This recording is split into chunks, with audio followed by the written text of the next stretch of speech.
Hər vaxtınız xeyir, hörmətli tamaşaçılar, Nigar və İman. Bəli, məhz bugün 8 noyabr tarixində Vətən müharibəsində qələbənin 5-ci il dönümünə həsr olunmuş hərbi parad keçiriləcək. Hərbi parad 13:00-da start götürəcək. Prezident İlham Əliyevin göstərişi ilə ölkənin müxtəlif qoşun növləri, o cümlədən Dövlət Sərhəd Xidməti, Dövlət Təhlükəsizlik Xidməti, Hərbi Hava və Dəniz Qüvvələri, xüsusi təyinatlı qüvvələr, daxili qoşunlar iştirak edəcək.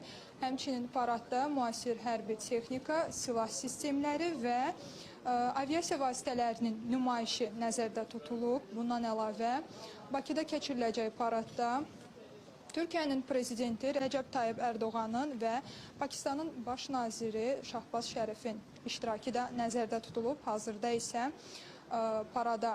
hərbi paradın son hazırlıq prosesləri görülür.